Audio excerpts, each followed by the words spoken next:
नमस्कार. आजची माहिती अत्यंत महत्त्वाची आहे कारण सध्या सर्वांच्या नजरा एका गोष्टीकडे लागलेल्या आहेत. DBT प्रक्रिया कधी सुरू होणार?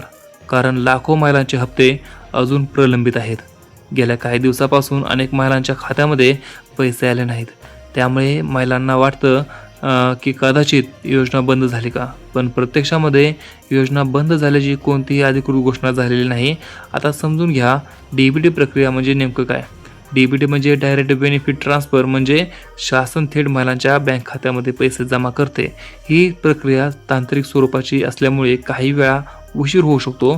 काही महिलांच्या खात्यामध्ये मार्चचे पैसे आले पण एप्रिलचे नाहीत. याचा अर्थ तुमचा अर्ज रिजेक्ट झाला असा होत नाही, कारण अनेक वेळा बँक व्हेरिफिकेशन, आधार सीडिंग किंवा सर्व्हर अपडेटमुळे पैसे उशिरा येतात.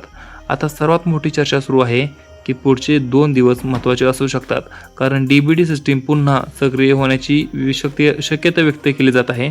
जर ही प्रक्रिया सुरू झाली तर अनेक महिलांच्या खात्यामध्ये थकीत पैसे जमा होऊ शकतात. काही महिलांना 1,500 रुपये येऊ शकतात, तर काहींना 2 महिन्याचे 3,000 रुपये देखील जमा होण्याची शक्यता आहे. विशेषतः ज्या महिलांचे आधीचे हप्ते आले होते त्यांना पुढचे पैसे येण्याची शक्यता अजूनही मजबूत मानली जात आहे. अनेक महिलांना SMS येत आहे, त्यामुळे त्यांना पैसे आले की नाही हे समजत नाही. त्यामुळे नियमितपणे बँक खाते तपासा, पासबुक अपडेट करा.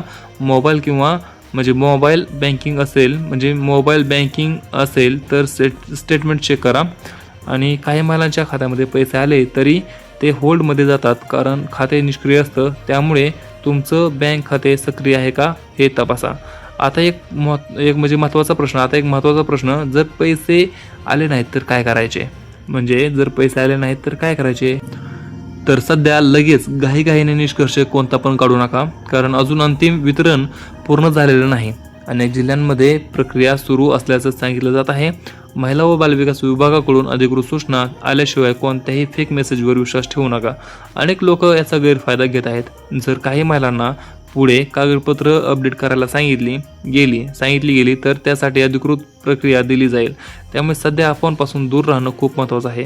बहिणींनो, संयम ठेवा. पैसे येण्याची शक्यता अजूनही कायम आहे आणि सर्वात महत्त्वाचं म्हणजे अधिकृत अपडेटवरच विश्वास ठेवा आणि तुमच्या खात्यामध्ये पैसे नक्की जमा होणार आहेत, फक्त तुम्ही थोडासा संयम ठेवा.